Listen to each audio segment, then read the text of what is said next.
What really happened the night Cain Velasquez opened fire? A UFC legend chased down a man, pulled out a gun, and fired into a moving car while a child was inside. This wasn't a movie. It happened in 2022, and ESPN barely whispered it. Cain Velasquez, former UFC heavyweight champion, was a hero to millions. But when he discovered that a man accused of attacking his 4-year-old relative had been released on bail, Cain didn't wait for the courts. He grabbed a gun, chased the man's car at high speed through San Jose, and opened fire. He hit the wrong person, the accused's stepfather, and was arrested on the spot. What followed was one of the most divided reactions in UFC history. Fighters like Khabib and Dana White showed silent support, while others called it vigilante justice. Cain was denied bail multiple times and spent 8 months in jail before finally being released. But what ESPN never aired? The courtroom letter Dana White allegedly sent in support of Cain, calling him a man of great character, while the UFC officially said nothing. Velasquez's trial is still ongoing. If convicted, he could serve life in prison. The UFC never cut him, but they never stood by him either. He simply vanished from their broadcasts. And while Cain's case shocked the media, the next story was so violent, it left a woman with a collapsed face and the MMA world in horror. And that's what I'll show you next. Did the UFC ignore War Machine's red flags? Before he nearly killed his girlfriend, War Machine was already spiraling, and UFC insiders knew it. But no one stepped in until it was too late. Jonathan Koppenhaver, known by his fight name War Machine, had already been released by the UFC after several backstage incidents, bizarre interviews, and legal issues. But in 2014, things reached a terrifying level. He broke into ex-girlfriend Christy Mack's home and unleashed a beating so savage, it shattered her face.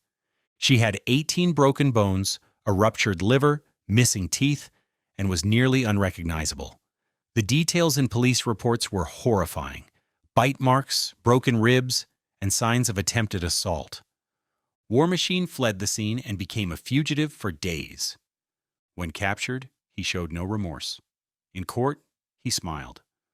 The judge gave him life in prison with no possibility of parole for 36 years. But the UFC never issued a formal statement. And here's what almost no one remembers. Before the attack, War Machine tweeted things like, "The UFC doesn't want me because I speak the truth." He also posted suicidal messages and paranoid rants, but was never flagged by the fight system. MMA fans were horrified, fighters were silent, and the UFC pretended he never existed. But the next story? It happened on their own show, and producers allegedly told fighters, "Don't ever speak about what really happened in that house." And I'll tell you why next. What did the Ultimate Fighter cameras leave out? Fighters broke down, fought off camera, and some begged to leave. But the worst moments were never aired. And according to multiple contestants, UFC producers told them to shut up and perform. The Ultimate Fighter wasn't just a reality show, it was a pressure cooker. Fighters were locked in a house, stripped of contact with the outside world, and force-fed alcohol, conflict, and cameras. But not everything made it to air. In Season 1, Chris Lieben punched a window and urinated on his castmate's bed. In Season 8, Junie Browning allegedly cut himself off camera. Several fighters claimed they were pushed to emotional collapse, but when they asked to speak with therapists, production denied it. One former contestant said, "They didn't want us better. They wanted us angry, drunk, and broken." A Season 9 fighter was hospitalized after an off-camera altercation that mysteriously never aired. Another claimed contestants were told not to talk about a teammate's suicide attempt after the show. Dana White later admitted, "We let it get out of hand sometimes." ESPN never covered the mental health fallout. Meanwhile, several contestants have since left MMA entirely, citing PTSD from the experience. And yet, the show is still running. But while those fighters were manipulated, the next man spiraled publicly, on camera, in real time, and the UFC stood by, saying nothing. Stick around because the next name on this list fell into something that looked more like a cult than a fight camp. Was Diego Sanchez trapped in a cult? He started sounding less like a fighter and more like a hostage. And when the training footage leaked, MMA fans were stunned. Diego Sanchez, one of the most beloved TUF champions, suddenly cut ties with his coaches and began working exclusively with Joshua Fabia, a self-described healer and guru. What followed was one of the strangest falls from grace in MMA history. Fabia took over Sanchez's life. He cornered him at fights, demanded control over all media access, and even forced Sanchez to record bizarre Instagram videos defending him. UFC insiders reported Fabia restricted Diego's phone use, isolated him from friends, and claimed he was teaching secret death moves to beat opponents. Then it got worse. A leaked video showed Fabia hanging Diego upside down and slapping his head repeatedly as part of a training session. In another clip, Fabia was seen berating UFC officials, demanding Diego's full medical records, despite not being a licensed manager or doctor. UFC remained silent until Diego's final fight was abruptly canceled. Only then did Dana White say, "We tried to help Diego, but it was too late." ESPN never dug deeper. Fabia vanished. Diego was left broken. But the next fighter didn't get manipulated. He kept winning and kept getting accused of something far more serious. Stick around because his story triggered a full-blown investigation and a complete UFC ban. Why did Anthony "Rumble" Johnson keep fighting, despite abuse allegations?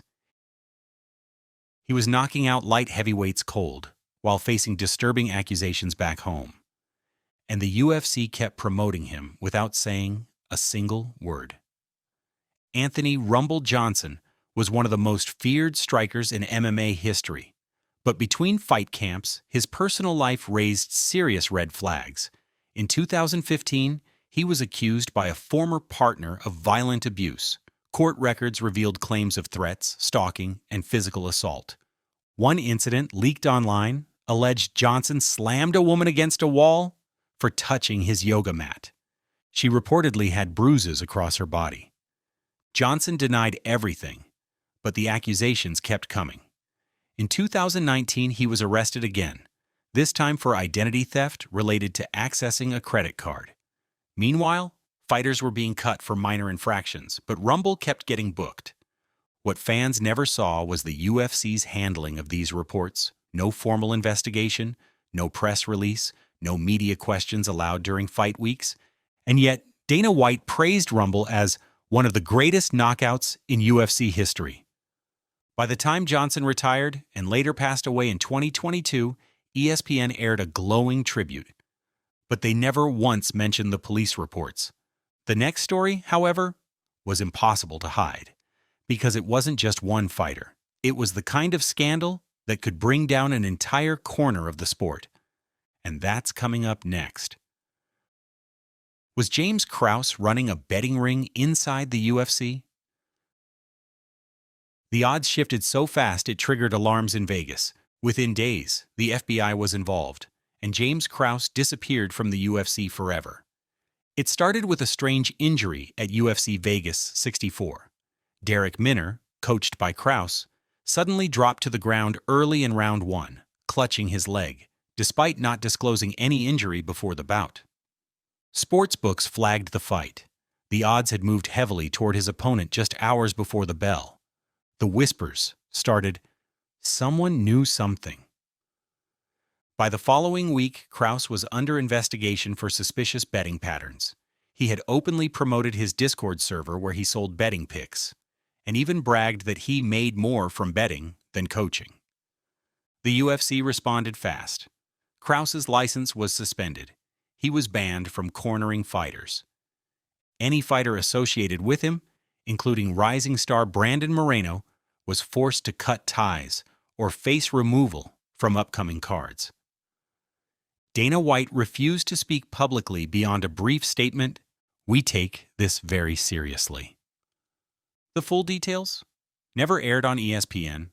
No interview, no follow-up.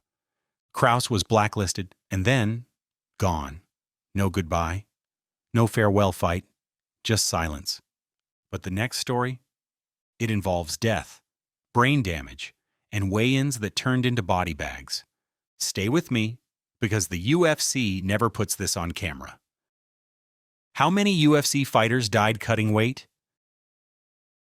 They collapse in hotel rooms, vomit blood behind closed doors, and some never make it to the cage. But UFC weigh-ins never show you what happens the night before. Weight cutting is one of the darkest rituals in MMA. Fighters dehydrate themselves until they're near organ failure, all to hit an artificial number for a few seconds on a scale. UFC fighter Uriah Hall once said, "I died in that sauna. I saw light." Some don't come back. In 2013, Brazilian fighter Leandro Souza died just hours before his fight, collapsing during a brutal cut. He wasn't in the UFC, but his death sent panic through the entire MMA world.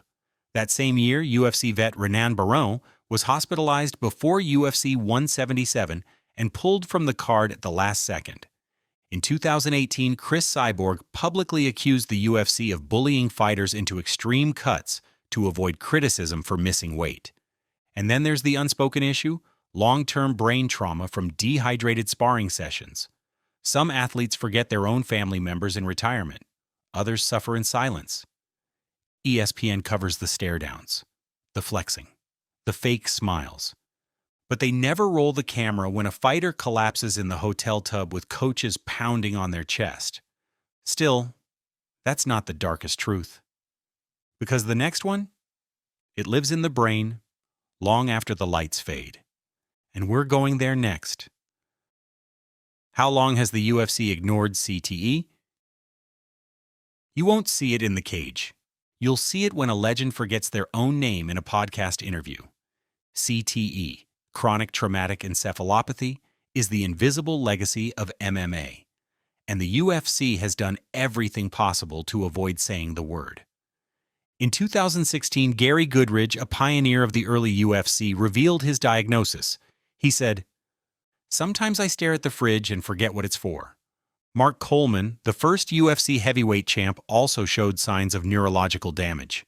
His slurred speech, memory loss, and emotional instability were all caught on camera, but never acknowledged by the UFC. Unlike the NFL, which now funds concussion research and survivor support, the UFC offers no long-term medical coverage for CTE-related illness. Fighters are independent contractors. Once they retire, they're on their own. In 2021, Spencer Fisher publicly revealed his own brain trauma.